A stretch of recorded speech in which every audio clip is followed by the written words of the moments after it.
Hello दोस्तों, आप सभी का आज की क्लास में स्वागत है। कल तक जो अपनों ने पढ़ा था वो पढ़ा था आंदोलन यानी राजस्थान के आंदोलन, और राजस्थान के आंदोलनों के तहत अपनों ने पढ़ा था जनजातीय आंदोलन और किसान आंदोलन, जिसमें जनजातीय आंदोलन पढ़ा था अपनों ने, और जनजाति के अंतर्गत अपनों ने पढ़ा था मीणा विद्रोह और बिल विद्रोह। मीणा विद्रोह जो पढ़ा था उसके बारे में थोड़ी सी जानकारी ले लेते हैं अपन कि मीणा विद्रोह क्या था, वो पढ़ चुके थे अपन। उसके बाद में अपनों ने पढ़ा था बिल विद्रोह। जो बिल विद्रोह जो था, ये बिल विद्रोह दो जगह हुआ है। बिल विद्रोह कितनी जगह हुआ है? दो जगह। कौन कौन सी? एक तो होता है आपका बिल विद्रोह जो बोमट बिल आंदोलन के नाम से जाना जाता है, और एक बिल विद्रोह माना जाता है एक ही आंदोलन के नाम से जाना जाता है। किस नाम से? एक तो बोमट बिल या एक ही आंदोलन, और दूसरा जो आपका होता है वो होता है आपका भगत आंदोलन।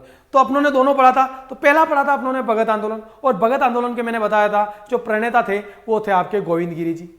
ये कहां के रहने वाले थे? तो ये रहने वाले थे आपके बासिया डूंगरपुर के रहने वाले थे।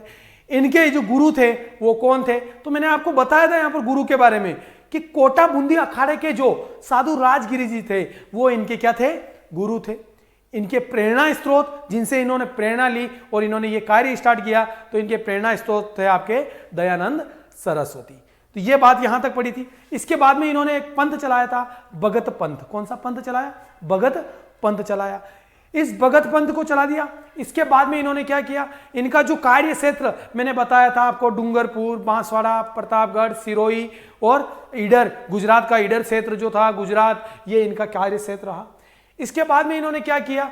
इसके बाद में इन्होंने मीणाओं में सर्वप्रमुख जन जागृति पैदा की। क्या की? जन जागृति पैदा की। और जन जागृति पैदा करने में क्या किया इन्होंने जो मीणा लोग थे उनसे मांस, मदिरा, झूठ बोलना, चोरी न करना, ये आदि कार्य छुड़वा दिए। तो बिलों के द्वारा ये छोड़ दिए गए। लेकिन इनके समय में सर्वप्रमुख जो कार्य होता है वो याद रखना, इनके समय में एक संप सभा 1883 ईस्वी, संप सभा 1883 ईस्वी का क्या किया जाता है? इनके समय स्थापना की जाती है, यानी संप सभा की स्थापना की जाती है। संप सभा की स्थापना होने के बाद में संप सभा का प्रथम अधिवेशन 1903 में, कब? 1903 में। कहां पर? मानगढ़ धाम, पहाड़ी, बांसवाड़ा में हुआ था। अब वो जो हुआ था उसके बाद में हर वर्ष ये एक अधिवेशन होने लग गया। जैसे ही ये अधिवेशन होने लग गया तो इसका एक अधिवेशन चल रहा था आपका 17 नवंबर 1913 को। कब चल रहा था? 17 नवंबर 1913 को। तो यहां पर क्या होता है? यहां पर जो होता है आपका 17 नवंबर 1913 को जो सम्मेलन चल रहा था, इस अधिवेशन में 3 बटालियनों के नाम बताए थे मैंने आपको। लॉर्ड वेलेजली बटालियन, एक का नाम बताया था आपको, कौन सी? 7वीं एवं 14वीं, दोनों 7वीं एक अलग थी और एक 14वीं राजपूत रेजिमेंट जो थी। इन तीनों के द्वारा पूरी मानगढ़ पहाड़ी धाम को घेर लिया जाता है और वहां पर अंधाधुंध फायरिंग की जाती है। और उस फायरिंग की वजह से वहां पर कितने भील मारे जाते हैं? मैंने आपको बताया था यहां पर 1500 भील मारे जाते हैं। तो ये था आपका भगत आंदोलन। ये हो गया भगत आंदोलन के बारे में मुख्य जानकारी हो गई। इसके बाद में अपनों ने पढ़ा था कौन सा? एक ही आंदोलन, यहाँ बिल बोमट आंदोलन। इसके प्रणेता के बारे में मैंने बताया था। ये कब प्रारंभ होता है? तो ये बताया था मैंने आपको 1921। ये कहां से प्रारंभ होता है? तो ये कहां से प्रारंभ होता है आपका? ये होता है आपका बासिया या बेड़सा डूंगरपुर, सॉरी, ये कहां से प्रारंभ होता है? चित्तौड़ जिले की रासमी तहसील के मातृकुंडिया नामक स्थान से प्रारंभ होता है। इसके प्रणेता मोतीलाल जी तेजावत थे। मोतीलाल जी तेजावत कहाँ के? जाडोल के रहने वाले थे। तो ये जानकारी अपनों ने छोटी मोटी जिसकी जानकारी थी। इनके समय में कुछ क्या थे? कुछ कांड हुए थे। इसमें से पहला कांड जो अपनों ने पढ़ा था वो निमड़ा हत्याकांड था, जो 6 या 7 मार्च 1922 को हुआ था। इसमें ये निमड़ा जो है वो कहाँ का है? तो ये गुजरात में विजयनगर में स्थान पड़ता है। वहां पर कांड हुआ था। यहाँ पर 1200 बिल के लगभग मारे गए थे और यहाँ पर गोलीबारी करने वाला छज्जू सिंह था, और यहाँ पर मोतीलाल तेजावत के भी पैर पर गोली लगी थी। और इसीलिए इसको क्या कहा गया था? राजस्थान का जलियांवाला बाग हत्याकांड की संज्ञा दी गई थी। और मानगढ़ पहाड़ी धाम को क्या कहा गया था? राजस्थान का जलियांवाला बाग हत्याकांड कहा गया था। ये याद रखना। इसके बाद में पढ़ा था अपनों ने पाल छितरिया हत्याकांड। और पाल छितरिया जो गांव है वो कहां पर है? ईडर, गुजरात में स्थित है। और यहां पर कितने लोग मारे गए थे? यहां पर लगभग 20 से 22 लोग मारे गए थे। और इसके बाद में पढ़ा था अपनों ने बालोलिया बुला हत्याकांड। ये जो पाल छितरिया हत्याकांड था ये कब हुआ था? ये हुआ था आपका 7 मार्च 7 अप्रैल 1922 को। और अगला था बालोलिया बुला हत्याकांड, ये कब हुआ? 5 व 6 मई 1922 को, और ये सिरोही जिले में पड़ता है। यहाँ पर कौन, एजीजी का जो आपका एजेंट गवर्नर जनरल जो था, उसका सचिव जो था मेजर प्रिचार्ड, उसके द्वारा यहाँ पर क्या की जाती है? गोलीबारी की जाती है। और इस वजह से कितने बिल मारे जाते हैं? यहाँ पर लगभग 50 से अधिक बिल मारे जाते हैं। इसके बाद में मोतीलाल तेजावत को गिरफ्तार कर लिया जाता है, वो भूमिगत हो जाते हैं। उनको 1936 में इस शर्त पर छोड़ा जाता है कि वो आगे से किसी भी इस प्रकार की गतिविधि में भाग लें। तो यहाँ तक जनजाति पढ़े थे। इसके बाद में अपनों पढ़ा था किसान आंदोलनों के अंतर्गत बिजोलिया किसान आंदोलन। और बिजोलिया के अंदर मैंने आपको पढ़ाया था बिजोलिया जो जागीर है, बिजोलिया का प्राचीन नाम विजयावल्ली और इसका क्षेत्र का नाम उपरमाल के नाम से जाना जाता था। और इसके जो संस्थापक थे बिजोलिया के, वो अशोक परमार थे, जो महाराणा सांगा के साथ में खानवा युद्ध में उनका सहयोग दिया था, वो थे अशोक परमार हो गए। इसके बाद में जो ये बिजोलिया जागीर थी, ये मेवाड़ रियासत का कौन सी श्रेणी का ठिकाना था? तो प्रथम श्रेणी का ठिकाना आता था। अब ये जो जागीर इनको अशोक परमार को दी थी, वो महाराणा सांगा के द्वारा दी गई थी। तत्कालीन उस समय मेवाड़ के शासक कौन थे? तो फतेह सिंह जी थे। उस समय बिजोलिया जागीर के तत्कालीन जागीरदार कौन थे? तो वो आपके कौन आ जाएंगे? कृष्ण सिंह जी। कृष्ण सिंह जी ने क्या कर रखा था? किसानों पर 84 प्रकार के कर लगा रखे थे। इसके अलावा यहां पर जो नेता था जिसने यह आंदोलन प्रारंभ किया था, तो वो थे आपके साधु सीताराम दास थे। अब इस आंदोलन के दौरान एक घटना होती है, और वो कहां होती है? तो होता क्या है, इसमें गिरधारीपुरा गांव जो है, वहां पर एक क्या बोलते हैं, मृत्यु भोज हो रहा था। गंगाराम नामक व्यक्ति का मृत्यु भोज था। तो वहां पर सारे धाकड़ जाति के किसान एकत्रित होते हैं, और एकत्रित होकर वहां पर क्या करते हैं आपका, वहां पर एकत्रित होकर एक प्रतिनिधि मंडल मेवाड़ भेजते हैं कि जिससे कि अपनी समस्याओं के बारे में जानकारी पहुंच पाए। तो वो वहां पर भेज देते हैं उनको। उनमें से 2 व्यक्तियों को भेजते हैं। एक तो कौन, आपके कौन कौन थे? एक तो नानजी पटेल और एक ठाकरी पटेल। ये दोनों जाते हैं मेवाड़। मेवाड़ महाराणा को अपनी समस्याओं से 6 महीने बाद अवगत करवाते हैं, और जैसे ही अवगत करवाते हैं तो मेवाड़ महाराणा इनकी जांच के लिए एक व्यक्ति को भेजते हैं, हामिद हुसैन। जैसे ही हामिद हुसैन आते हैं, उनको किसानों की सारी समस्याएं क्या पाई जाती है? सही पाई जाती है। लेकिन मेवाड़ महाराणा के द्वारा इनके विरुद्ध कोई कार्य नहीं किया जाता। इधर निराश होकर लौट जाते हैं आपके नानजी पटेल और ठाकरी पटेल। उधर से नाराज हो जाते हैं कौन? कृष्ण सिंह जी। और कृष्ण सिंह जी इन दोनों को क्या कर देते हैं? अपनी जागीर से निर्वासित कर देते हैं। ये दोनों हो जाते हैं निराश, और यहाँ की जनता पर एक नया कर लगाते हैं, चवरी कर। और चवरी कर के तहत 5 रुपये आपको क्या करना पड़ेगा? जागीर में जमा करवाना पड़ेगा। अब यह बात हो जाती है, लेकिन कुछ समस्याओं की वजह से इस कर को वापस 1904 में हटा दिया जाता है। 1903 में लगाया जाता है, 1904 में हटा दिया जाता है। और इसके बाद में 1906 में कृष्ण सिंह जी की क्या हो जाती है? मृत्यु हो जाती है। और कृष्ण सिंह जी की मृत्यु के बाद में इनका छोटा भाई पृथ्वी सिंह यहाँ का शासक बनता है। ये शासक यहाँ का जागीरदार बनते ही ये जनता पर क्या बन लगाता है? कर लगाता है, और वो कर नाम से जाना जाता है तलवार बंदाई कर। और तलवार बंदाई कर तो जो था एक उत्तराधिकारी कर था। इसके तहत 1 रुपया आपको जागीर में जमा करवाना पड़ता था। ये वैसे सामंतों से लिया जाता था, लेकिन इसने जनता के ऊपर लगा दिया।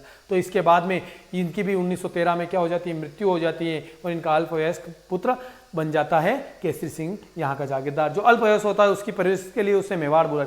तो ये तो था अपना प्रथम चरण। इसके बाद में अपनों ने पढ़ा था द्वितीय चरण। उसका नेतृत्व करने के लिए विजय सिंह जी पथिक आते हैं, जिनका मूल नाम भूप सिंह जी होता है। और भूप सिंह जी सशस्त्र विद्रोह, रास बिहारी बोस का जो सशस्त्र विद्रोह था, उस सशस्त्र विद्रोह में भाग लेने के लिए जाते हैं। तो वहां पर इनके साथ में क्रांति होती है। लेकिन ये अपना निवास स्थान कहाँ बना लेते हैं? ओछड़ी चित्तौड़ को बनाते हैं। और ओछड़ी चित्तौड़ से यहाँ पर ओछड़ी के अंदर ही एक 1915 ईस्वी में एक सम्मेलन आयोजित हुआ। किसका? नागर विद्या प्रचारणी सभा का। यानी नागर विद्या प्रचारणी सभा का एक सम्मेलन आयोजित किया गया, जिसकी स्थापना हरिभाई किंकर के द्वारा की गई थी। तो यहाँ पर सम्मेलन आयोजित हो रहा था, इसमें विजय सिंह जी पथिक ने भी भाग लिया। तो यहाँ पर भाग लेने के लिए एक साधु सीताराम दास भी आए। तो इन्होंने यहाँ पर ओजस्वी व्यक्तित्व देखा, किसका? विजय सिंह जी का।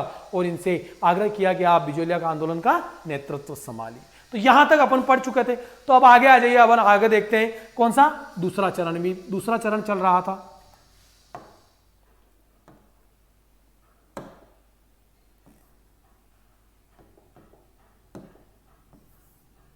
दूसरा चरण, दूसरा चरण।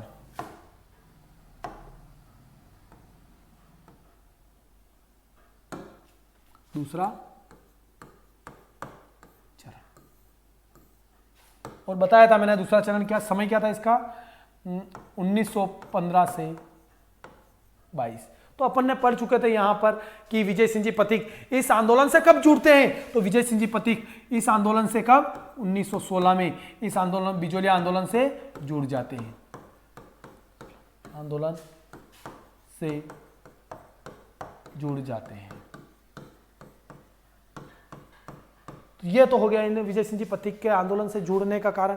दूसरी बात आती है, विजय सिंह जी पथिक के जुड़ते ही इनके द्वारा क्या किया जाता है यहां पर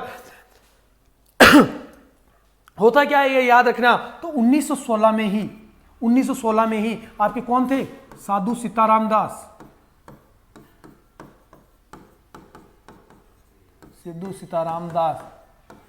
साधु सीताराम दास जो थे, उन साधु सीताराम दास जी के द्वारा क्या किया जाता है यहां पर, साधु सीताराम दास जी के द्वारा एक किसान पंचायत की स्थापना की जाती है। किसकी स्थापना की जाती है यहां पर, किसान पंचायत की, किसान पंचायत की स्थापना की जाती है। लेकिन होता क्या है, ये निरस्त हो जाती है और इसके बाद में 1917 के अंदर इसका वापस क्या किया जाता है, पुनर्गठन। इसका वापस क्या होता है, इसका होता है वापस आपका पुनर्गठन। जैसे ही कब होता है पुनर्गठन, तो इसका पुनर्गठन याद रखना 1917 ईस्वी, 1917 ईस्वी में इसका पुनर्गठन होता है और इसका नाम बदलकर किसान पंचायत का नाम बदलकर क्या रख दिया जाता है, उपरमाल पंच बोर्ड।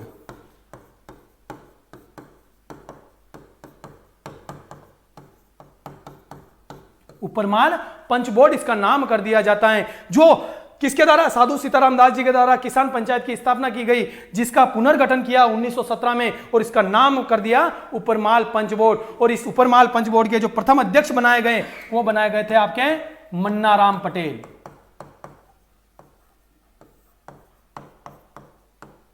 मन्नाराम जी पटेल जो थे, इन मन्नाराम जी पटेल को आपका क्या बनाया गया, इसका अध्यक्ष बनाया गया। और मन्नाराम पटेल के अध्यक्ष बनाने पर और इस उपरमाल पंच बोर्ड की स्थापना कहां पर की गई, अगर गांव का नाम पूछ ले तो आपको नाम याद रखना है, बेरीसाल गांव, बेरीसाल गांव में इसकी स्थापना की गई थी उपरमाल पंच बोर्ड की। अब होता क्या है, जैसे ही विजय सिंह जी पथिक यानी आपके भूप सिंह जी इस आंदोलन से जुड़ते हैं, तो ये क्या करते हैं, यहां बिजोलिया आंदोलन की जो कुछ घटनाएं होती, महत्वपूर्ण घटनाएं, उन घटनाओं को लिखकर एक इनके मित्र थे गणेश शंकर विद्यार्थी, जिनका नाम क्या है, गणेश शंकर विद्यार्थी।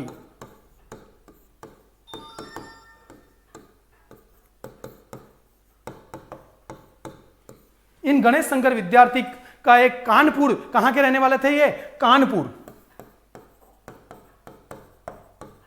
और ये है यूपी में, कानपुर यूपी से इनका एक न्यूज़पेपर प्रकाशित होता था, यानी अखबार प्रकाशित होता था, उसका नाम था प्रताप। इस प्रताप में इन विजय सिंह जी पथिक ने क्या किया, एक नियमित लेख लिखना प्रारंभ कर दिया, जिससे कि ये बिजोलिया आंदोलन जो था एक क्षेत्र विशेष का था। इसकी वजह से यह आंदोलन क्या हो गया, राष्ट्रीय स्तर का आंदोलन बन गया। और जैसे ही अपन जानते हैं राष्ट्रीय स्तर का आंदोलन बनता है, तो इस आंदोलन बनने के बाद में इसकी तरफ जो ध्यान आकर्षित होता है, वो राष्ट्रीय स्तर के नेताओं का ध्यान क्या हो जाता है, इधर आकर्षित होता है। किस तरफ, बिजोलिया किसान आंदोलन की तरफ। तो इधर ध्यान आकर्षित किसका हुआ, राष्ट्रीय स्तर के नेताओं का, जिसमें अपन जानते हैं राष्ट्रीय स्तर के नेता हैं उस समय आपके कौन कौन, महात्मा गांधी सबसे बड़े नेता, तो महात्मा गांधी जी का ध्यान आकर्षित होता है। और महात्मा गांधी जी अपने निजी सचिव होता है महात्मा गांधी जी का, उसका नाम होता है महादेव देसाई। इस महादेव देसाई को मेवाड़ महाराणा फतेह सिंह जी के पास में भेजते हैं कि आप जाइए और उनको कहिए कि ये जो समस्या चल रही है उस समस्या का कोई ना कोई उपचार किया जाए। अब वहां से इनको तो भेज देते हैं, लेकिन इधर से एक पत्र भेजते हैं महात्मा गांधी, किसको, आपके फतेह सिंह जी को। क्या भेजते हैं, पत्र भेजते हैं फतेह सिंह जी को। उसमें कहा जाता है कि आप ये बिजोलिया जो आंदोलन चल रहा है, इस आंदोलन के लिए कुछ ना कुछ कार्य कीजिए। लेकिन फतेह सिंह जी इनके दबाव में आ जाते हैं, और महादेव देसाई के दबाव में आने के बाद में ये यहाँ से क्या करते हैं, एक कमेटी बनाते हैं और उस कमेटी को भेजते हैं। उस कमेटी का जो सदस्य होता है उसका नाम होता है बिंदुलाल भट्टाचार्य, सर बिंदुलाल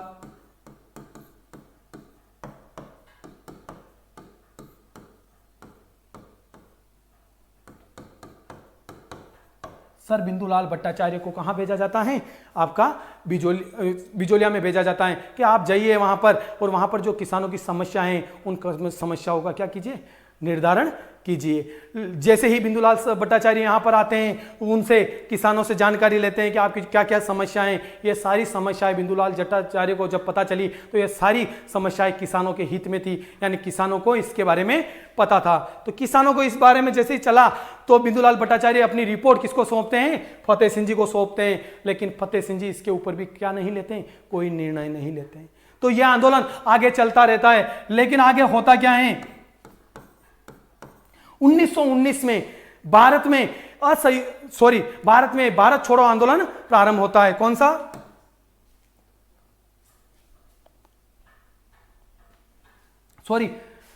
असहयोग आंदोलन प्रारंभ होता है। कौन सा? 1919 में कौन सा आंदोलन प्रारंभ होता है? असहयोग आंदोलन।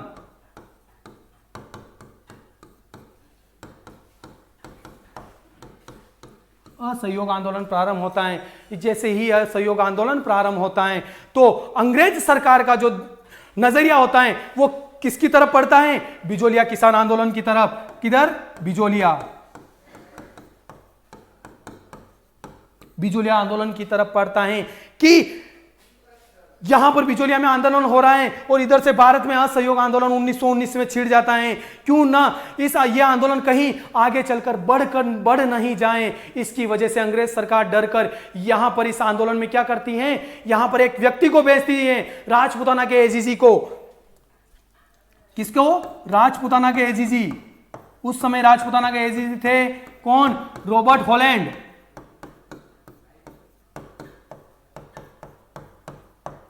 रॉबर्ट हॉलैंड को कहां भेजा जाता है? रॉबर्ट हॉलैंड को बिजोलिया भेजा जाता है। और ये यहां पर आकर क्या करते हैं? ये यहां पर आकर किसानों से मिलते हैं और किसानों से मिलने के बाद में ये यहां पर क्या करते हैं? किसानों की समस्याओं का पूर्ण निर्धारण करते हैं। होता क्या है, ये यहां पर आकर किसान नेता कौन? एक तो होते हैं आपके माणिक्य लाल वर्मा,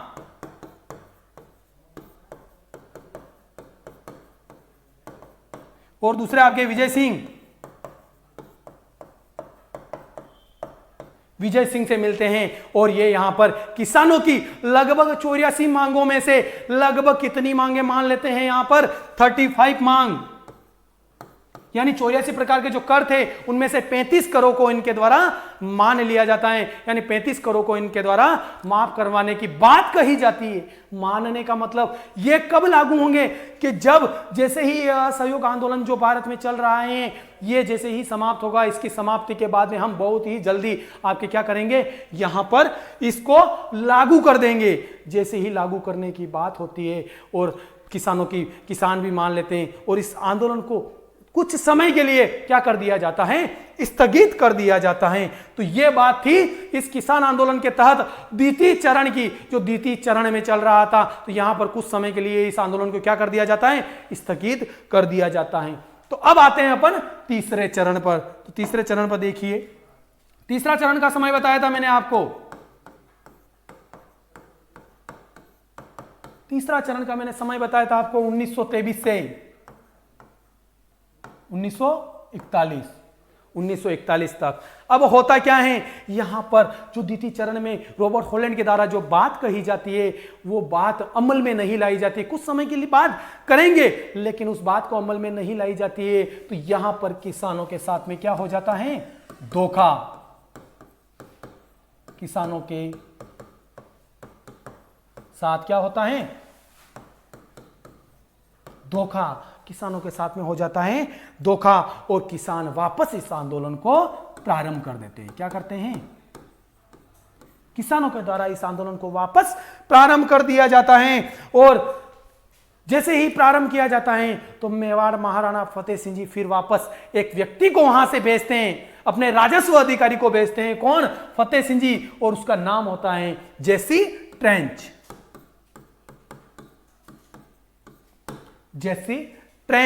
जेसी ट्रेंच को कहां भेजा जाता है? बिजोलिया भेजा जाता है कि आप जाइए और बिजोलिया का नए सिरे से क्या कीजिए?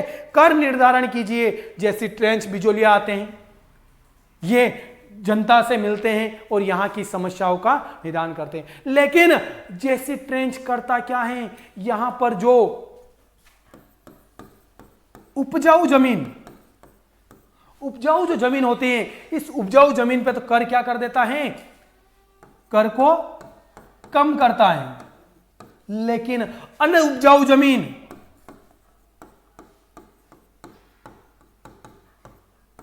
अनउपजाऊ जो जमीन होती है उस पे कर को क्या करता है, बढ़ा देता है। अनउपजाऊ जो जमीन होती है उस पे कर को क्या कर देता है, बढ़ा देता है।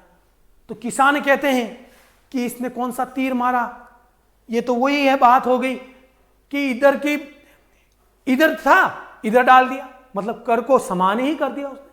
अनउपजाऊ जमीन में जहां पर कुछ हो ही नहीं रहा है वहां पर कर बढ़ा दिया, तो कैसे क्या करें। तो किसानों ने जैसे ट्रेंच का क्या कर दिया, यहां पर इसका बहिष्कार किया, बहिष्कार कर दिया जाता है, इसका बहिष्कार होता है। और इधर से जैसे जैसे आगे बढ़ता है यह आंदोलन और आगे बढ़ता है, तो आगे चलकर मेवाड़ महाराणा बन जाते हैं। आपके भोपाल सिंह जी जो होते हैं, वो भोपाल सिंह जी इनके प्रधानमंत्री होते हैं। कौन, भोपाल सिंह जी के प्रधानमंत्री। भोपाल सिंह जी के प्रधानमंत्री कौन होते हैं, तो यहां पर याद रखना आपका टी राघवाचार्य,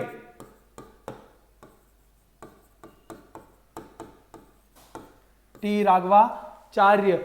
और टी राघवाचार्य प्लस एक इनके राजस्व मंत्री होते हैं। कौन, ये तो होते हैं प्रधानमंत्री, ये राजस्व मंत्री कौन होते हैं आपके, याद रखना मोहन सिंह मेहता।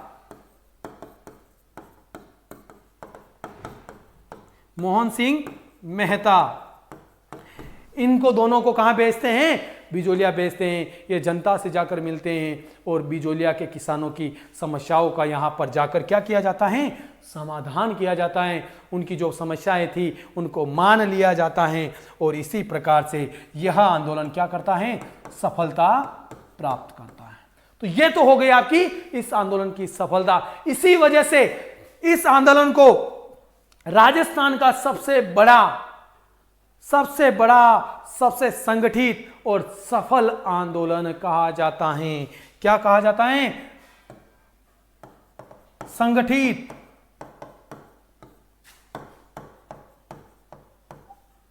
सबसे बड़ा संगठित और सफल आंदोलन कहा जाता है। क्या कहा जाता है, सफल आंदोलन कहा जाता है। क्योंकि ये कितने वर्षों तक चला था सबसे बड़ा, तो ये चला था आपका 44 वर्ष। याद रखना 44 वर्ष यानी 44 वर्षों तक ये आंदोलन चला था। और इसी के साथ में अपना बिजोलिया जो आंदोलन होता है, किसान आंदोलन, ये होता है यहां पर समाप्त। तो ये था अपना किसान आंदोलन, बिजोलिया वाला, बिजोलिया किसान आंदोलन पड़ा था। एक बार वापस देख लीजिए इधर, दूसरा चरण के अंतर्गत अपनों पढ़ ही रहे थे, विजय सिंह जी पथिक इससे जुड़ जाते हैं। तो यहां पर ये आंदोलन से जैसे ही विजय सिंह जी पथिक जुड़ते हैं, इसके बाद में साधु सीताराम दास जो थे वहां पर उन्होंने व्यक्तित्व को देखा, तो 1916 में आपके विजय सिंह जी पथिक इस आंदोलन से जुड़ते हैं। तो साधु सीताराम दास के द्वारा 1916 में किसकी स्थापना की जाती है, किसान पंचायत की स्थापना की जाती है। किसकी स्थापना, किसान पंचायत की स्थापना, जो बंद हो जाती है, लेकिन इसका पुनर्गठन करते हैं 1917 में विजय सिंह जी पथिक, और इसका नाम रखा जाता है उपरमाल पंच बोर्ड। और इसके जो पहले सरपंच या अध्यक्ष बनाए जाते हैं वो मन्ना राम पटेल को बनाया जाता है। अब ये जो उपरमाल पंच बोर्ड की स्थापना की जाती है वो कहां पर, बेरीसाल गांव में की जाती है। उपरमाल पंच बोर्ड की स्थापना हो गई, कहां पर हो गई, सब हो गया। इसके बाद में गणेश शंकर विद्यार्थी इन विजय सिंह जी पथिक के क्या थे, मित्र थे। क्या थे ये, मित्र थे। तो इनके द्वारा एक अखबार चलाया जाता था कानपुर से, प्रताप। इस प्रताप में इन्होंने क्या किया, नियमित लेख लिखना प्रारंभ कर दिया विजय सिंह जी पथिक ने, और इन्होंने यहां से छापना प्रारंभ कर दिया, जिसकी वजह से यह क्षेत्र विशेष का मुद्दा क्या बन गया, राष्ट्रीय स्तर का मुद्दा बन गया। तो इसकी तरफ राष्ट्रीय स्तर के नेताओं का ध्यान आकर्षित हुआ। राष्ट्रीय स्तर के नेताओं का जब ध्यान आकर्षित हुआ तो महात्मा गांधी ने, कौन,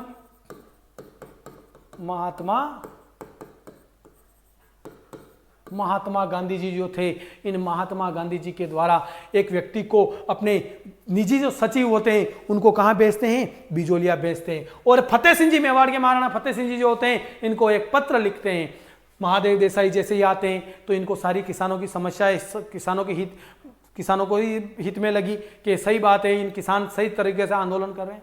तो फतेह सिंह जी इनके महात्मा गांधी जी के दबाव में आकर यहाँ से एक कमेटी का गठन करते हैं। कौन सी? सर बिंदुलाल भट्टाचार्य कमेटी का गठन किया जाता है और इसे बिजोलिया भेजते हैं। तो बिजोलिया जाकर ये जो अपना जैसे ही वहां पर सारी समस्याओं का समझ सुनती है, उसके बाद में ये भी कहती है कि किसानों की जो मांग है वो बिल्कुल सही मांग है। तो इन बिंदुलाल भट्टाचार्य जी के द्वारा क्या किया जाता है, किसानों की मांगों को सही ठहराया जाता है। लेकिन महाराणा फतेह सिंह जी के द्वारा क्या नहीं किया जाता है, कोई ध्यान नहीं दिया जाता है।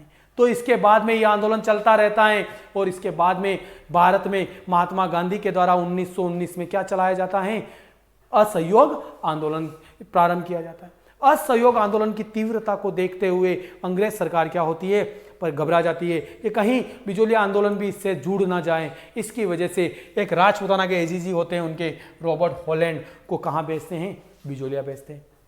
ये यहाँ पर आकर किसान नेता माणिक्यलाल वर्मा और विजय सिंह जी पथिक से आकर मिलते हैं और इन्हें कहते हैं कि हम आपकी समस्याएं, किसानों की जो समस्याएं मांगे हैं, यानी 84 प्रकार के जो कर हैं, उन करों में से कितने कर 35 करों को माफ कर रहे हैं। लेकिन ये लागू कब होंगे, बहुत ही जल्द लागू किए जाएंगे। जैसे ही सहयोग आंदोलन कम बंद होगा उसके बाद में हम लागू कर देंगे। लेकिन यहाँ पर किसान इस आंदोलन को कुछ समय के लिए स्थगित कर देते हैं। लेकिन होता क्या है, आगे चलकर होता यह है कि किसानों के साथ में जो बात की गई थी, ये का बात अमल में नहीं लाई जाती है, यानी किसानों के साथ में यहाँ पर हो जाता है धोखा। तो किसान ये आंदोलन वापस प्रारंभ कर देते हैं। जैसे ही प्रारंभ करते हैं तो मेवाड़ महाराणा फतेह सिंह जी एक व्यक्ति थे, राजस्व अधिकारी जैसे ट्रेंच को कहाँ भेजते हैं, बिजोलिया भेजते हैं। यह बिजोलिया आते हैं और ये क्या करते हैं, उपजाऊ जो जमीन होती है उस पर कर तो कम कर देते हैं, लेकिन अनुपजाऊ जमीन पर कर क्या कर देते हैं, बढ़ा देते हैं। क्या कर देते हैं, बढ़ा देते हैं। तो जनता जो थी, वो यहाँ के जो किसान थे, वो जैसे ट्रेंच का क्या कर देते हैं, बहिष्कार कर देते हैं। फिर आगे चलकर मेवाड़ महाराणा भूपाल सिंह जी, उनके जो प्रधानमंत्री होते हैं राघवाचार्य और राजस्व मंत्री होते हैं मोहन सिंह मेहता, इन दोनों को कहाँ भेजती है, बिजोलिया भेजती है। ये दोनों यहाँ पर आते हैं और जनता की जो मांगे होती हैं उन मांगों को मान लिया जाता है और इसी प्रकार से यह आंदोलन क्या हो जाता है, अपनी सफलता को प्राप्त करता है।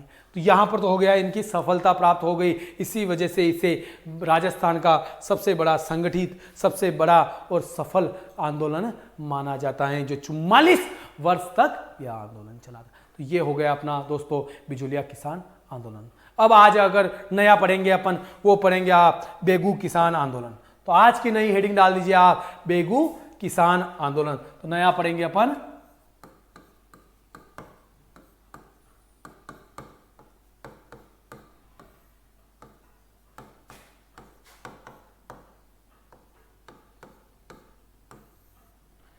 बेगू किसान आंदोलन।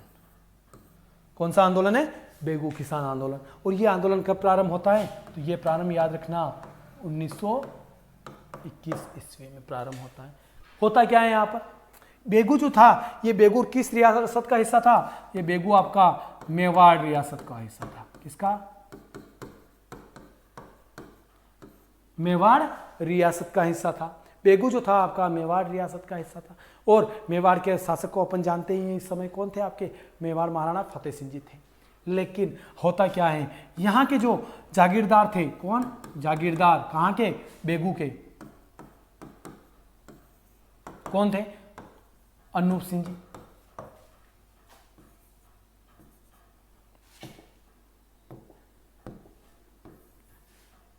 कौन थे, अनूप,